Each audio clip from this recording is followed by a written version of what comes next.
म्हणणे आमचा माल व्यवस्थित नसेल घ्यायचा तर आमचा आणण्याचा खर्च भरण्याचा खर्च आमचा आम्हाला द्या, आम्हाला माल द्या परवडत नाही द्यायला.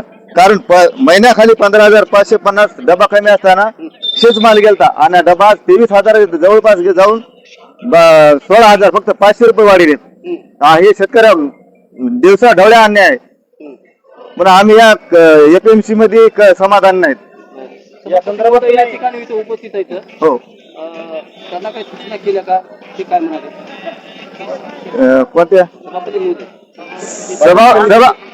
काल सोमवारचं बीट चांगलं होतं. कारण एका कट्ट्याचं बीट होतं एका कट्ट्यावर पण याने अशी शाळा केली की सगळा माल आणा आणि इथं मग बीट करा आणि बीट आपल्याला पसंत नसले तरी आपण शेतकरी माल वापस नेता येत नाही. भरण आम्हाला आपल्याला पुरत नाही म्हणून माणूस काही भावात त्याला देतोय म्हणून यायनं आज हे दिघाचा खेळ रचला.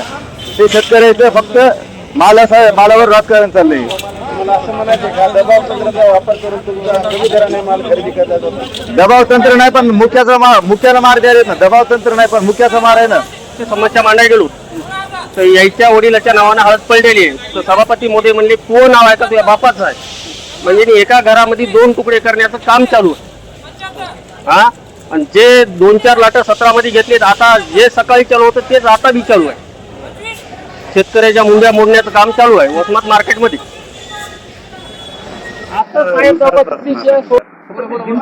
आम्ही 5-6 प्रॉब्लेम थोडा मजा केला. कोणी सांगितलं भाव कमी लागला, त्यानंतरचा भाव कमी तिकडचा कमी लागलाय आणि इकडचा जास्त लागलाय.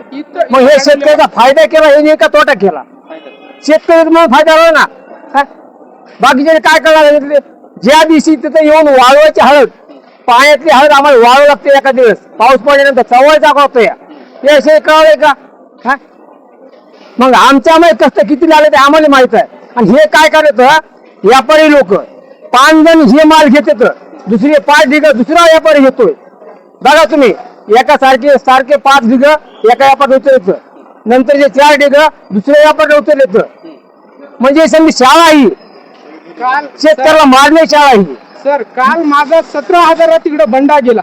आज इकडे 17,000 मालच येऊ दिलं नाही. इकडं यायला म्हणून मला घरून बोलले, मी पुन्हा उचलू लागलो या म्हणले तुमचा माल यायले. आणि इथं मी भावाबद्दल थोडं बोललो की माझा माल तिकडच गायब केला यायनं, येऊ दिलं नाही. हे बोलल्यानंतर का भाव चढतो या? मी बोलल्यावर भाव का भाव कमी काय झाला ते म्हणला. आता ऐका की आता आमचं म्हणणं काय, हे 5-6 ढिगाचे आहेत ते दुमार आणखी भाव करायचं नाही. केलं तर समाधान आहे, नाही तर आमचं तळतळाट लागणे शक्यता आहे. माझ्यासोबत असा प्रकार घडला की मी इथं बीट बंद केलं कमी भाव लागायला म्हणून. तर माझा मालच येऊ दिला नाही आरतीहून इकडं.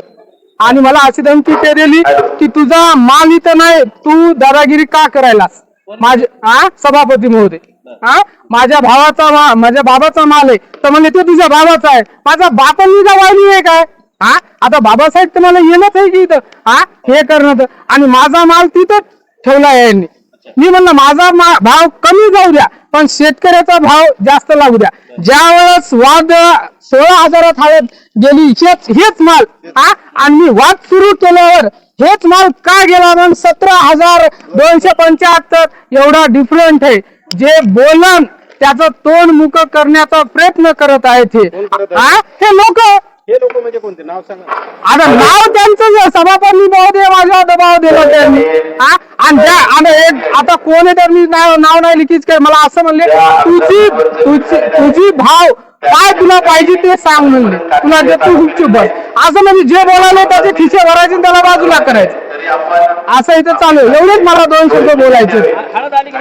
नाही आले अजूनही माझी मार्केटला. मी शेतात काम सोडून इथं आलो आणि माझी इथं हळद नाही कारण माझ्या अर्ध्या मधातूनच हळद द्यायला वापस पाठवली. असं का करणं? जे बोलणं आणि असं आपण आता बोलावलं तर हटकून माईक चालू आहे बघा, कारण की आवाज येऊ नये म्हणून.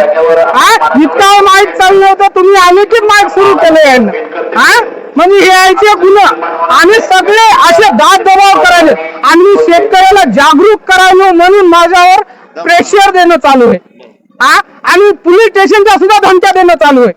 हा गुन्हेखोर आहे, याच्यावर असं माझी काय गलती आहे त्यांनी ना घासून माफी मागतो यायला. बोलणं म्हणून या भावाचा यायचा 1300 रुपयाचा फायदा झाला. 1300 रुपयाचा बोललो म्हणून काय झालं मग? आजचा डबा काय आजचा डबा 22,900 तरी पण 17,000 समाधान नाही शेतकरी नाही म्हणाल माल जे विकलेला आहे त्याला तुम्ही समाधानी आहेत का नाही या सुद्धा भाव समाधान नाही त्याला या संदर्भात माहिती विचारली आडत्या माझा आडत्या म्हणतो की हो आणायलाच तुझा माल आणायला तू बोल नको म्हणला तुझ्यामुळे माझ्या आरतीवर प्रेशर आले स्वतः माझा आडत्या मला म्हणला हळद 16,300 वेले भेटत आता बोल 17,250 1000 रुपये कसं काय आता जातात वाढली बीट बंद केले कसं काय वाढली बीट बंद केल्या 1000 रुपये वाढले ती हे नाही गेली ते झाले म्हणजे सुद्धा नाही म्हणजे